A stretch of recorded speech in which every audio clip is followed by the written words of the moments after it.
Pessoal, no nosso primeiro vídeo sobre dinâmica de contaminantes, eu apresentei para vocês vários aspectos que influenciam a distribuição de contaminantes uma vez que eles são lançados no ambiente. Se você não viu esse vídeo sobre dinâmica de contaminantes ainda, eu sugiro que antes de ver este, você dê uma olhadinha no anterior, ok? Ele vai aparecer no card aqui em cima. A dinâmica de contaminantes, ela, além de ser influenciada pela localização e intensidade das fontes, ela também sofre profunda influência das questões ambientais que ocorrem ao redor.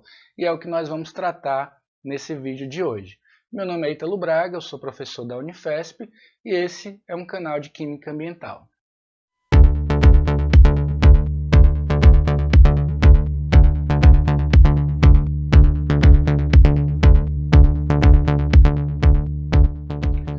Como discutido anteriormente, processos físicos, químicos e biológicos atuam em conjunto, provendo assim uma distribuição dos contaminantes no ambiente.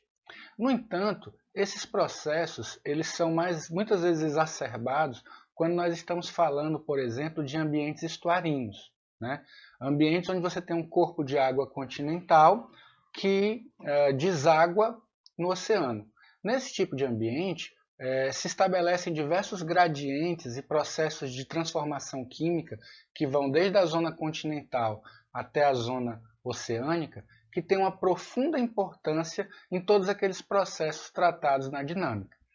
Observem aqui essa imagem de um estuário, onde nós temos graficamente mostrado um gradiente de salinidade. Então perceba que os valores de salinidade são mais elevados na medida em que o estuário se aproxima de sua foz, né, o ponto de deságua no oceano, e gradativamente essa salinidade vai caindo na medida em que o corpo d'água entra no continente.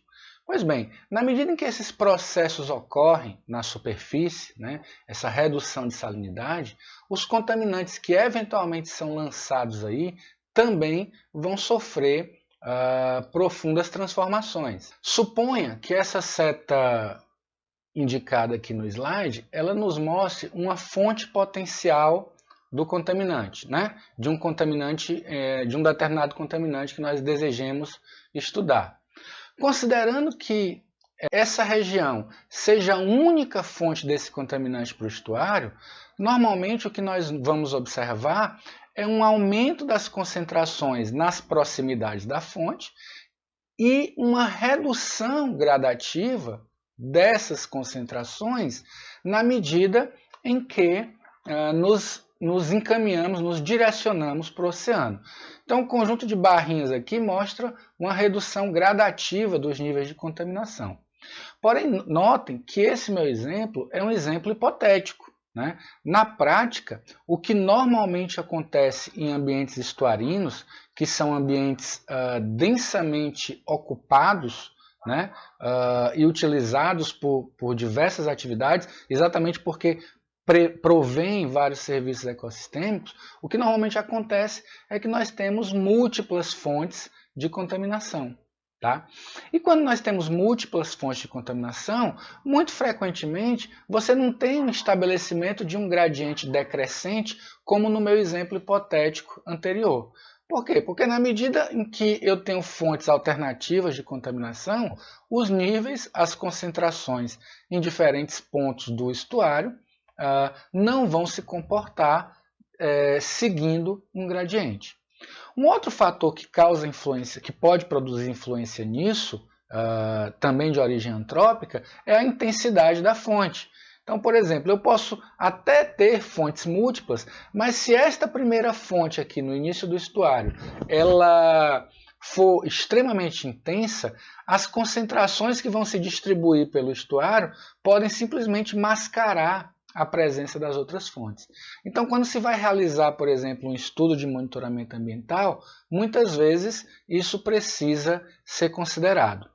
Outros fatores, e agora não antrópicos, mas naturais, que interferem nesse processo, são, por exemplo, parâmetros hidrodinâmicos, forçantes oceanográficas, do próprio estuário.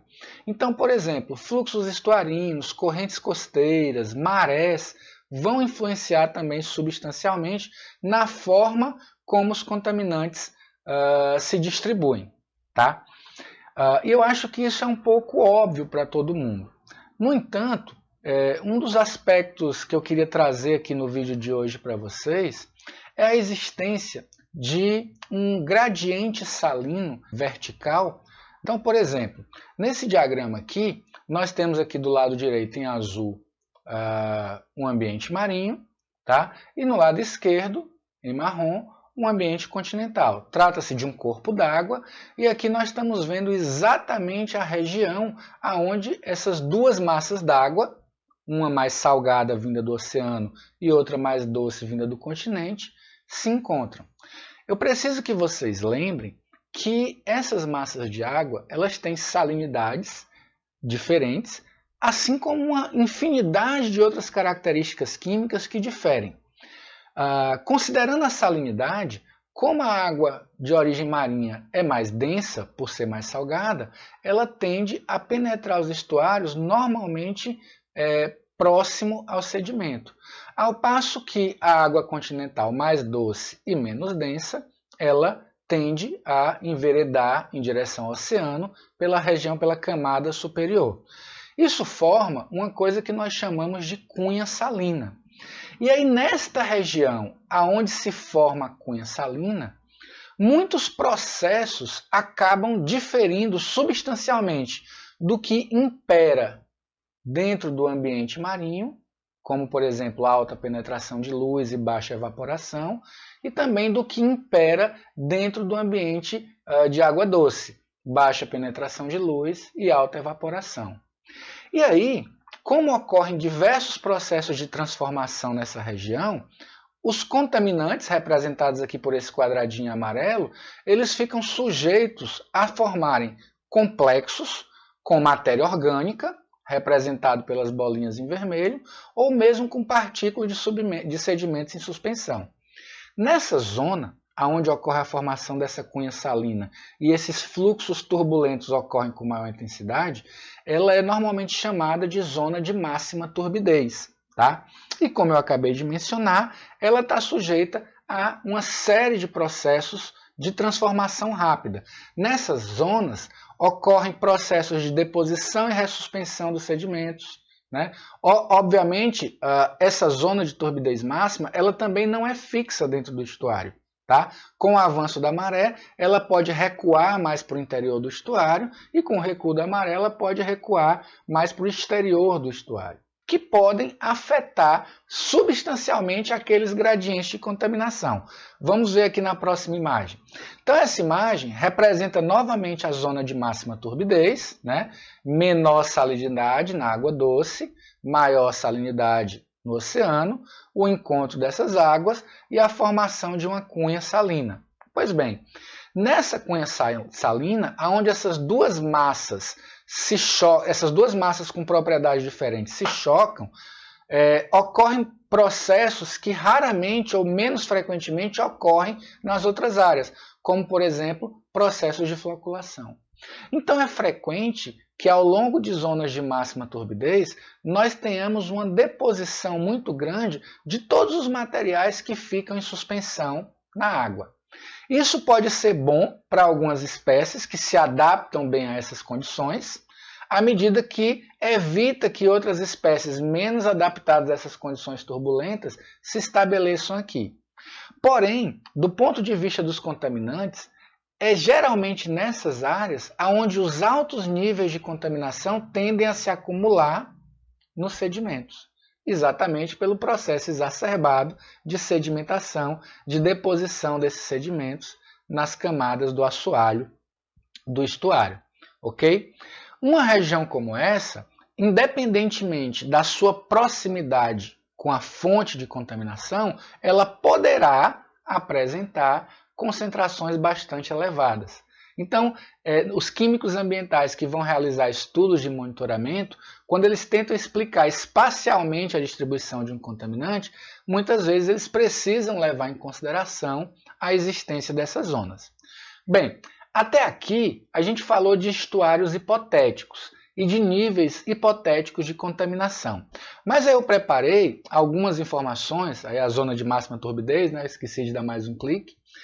Mas eu preparei algumas informações com base em estudos que nosso grupo de pesquisa tem realizado aqui no estuário de Santos e São Vicente. Tá? Então, ao longo do ano de 2019, nós coletamos aí várias amostras de sedimento ao redor da ilha de Santos e São Vicente, né?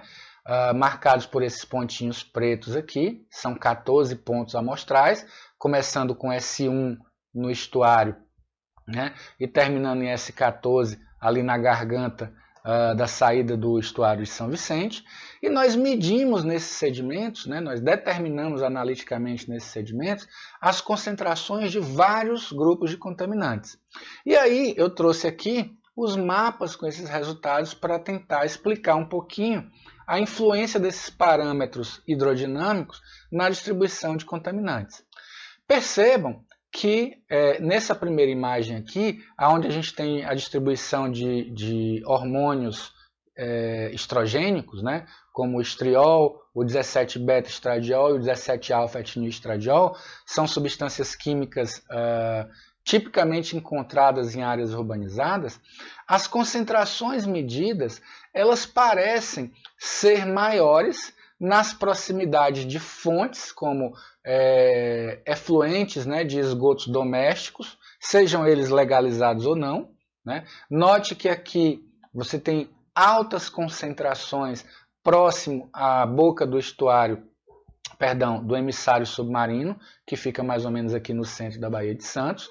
Um outro lugar onde as concentrações chamam a atenção é aqui nessa região, que apesar de ter um emissário aqui que tem uma vazão menor do que o emissário principal, essa área tem uma baixa hidrodinâmica, o que provavelmente contribui com um tempo de permanência maior dos contaminantes desse sedimento, uma vez que eles não são carreados com tanta facilidade em direção ao oceano. Aqui no braço do estuário de Santos, nós percebemos que temos concentrações relativamente altas, né? Principalmente aqui próximas a essas áreas de habitações subnormais que nós conhecemos que tem aqui nessa região. Tá? E essas concentrações, elas mais ou menos decrescem em direção ao Oceano Atlântico, embora hajam aqui, obviamente, algumas oscilações. Tá? Nesse caso, embora se pudesse se esperar uma queda gradativa, como eu mostrei lá no estuário hipotético, aqui, para esses compostos, parece não ocorrer, o que pode, obviamente a gente não tem evidências ainda, estamos investigando, ser resultado da presença e da dinâmica tipicamente encontrada nessas zonas de máxima turbidez. Tá? A título de curiosidade, eu tenho aqui também os dados para bisfenol A, né? Nós vemos agora um comportamento totalmente diferente. Por que totalmente diferente? Porque as fontes são diferentes, a intensidade das fontes são diferentes, né?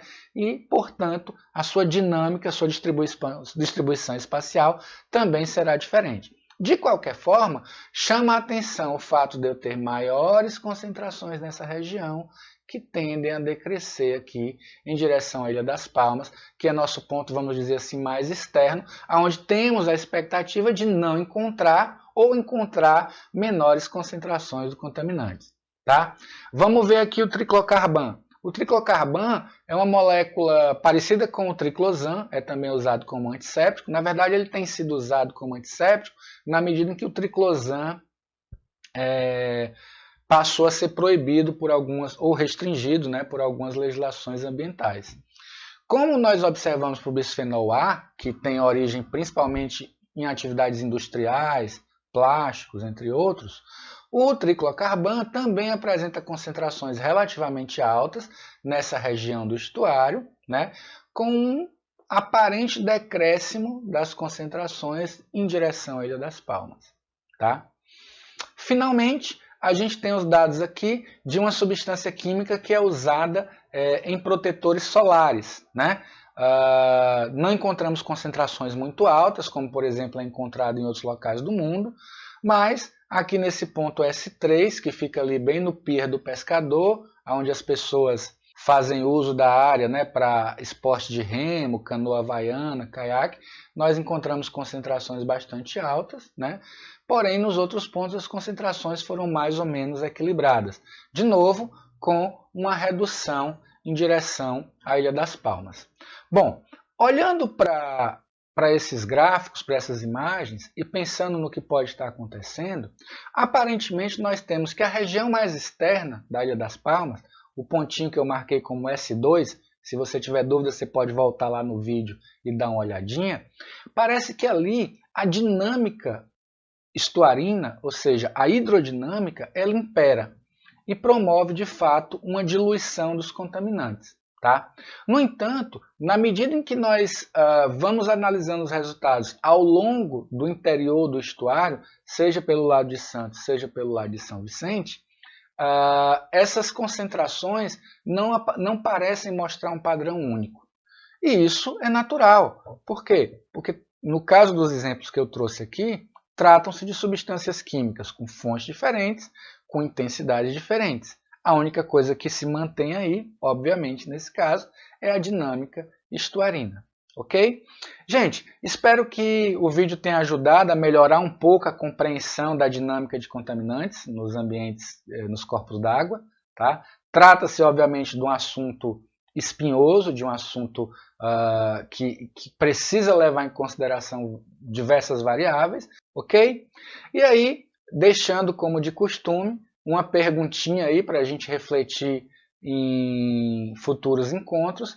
Eu gostaria de saber se vocês acham que eventos extremos, como por exemplo tsunamis, furacões, como esse ciclone bomba, né, que ocorreu agora recentemente, afetando principalmente ali o litoral de Santa Catarina, se esse tipo de processo tem capacidade ou tem potencial para afetar a distribuição de contaminantes. Será que isso ocorre?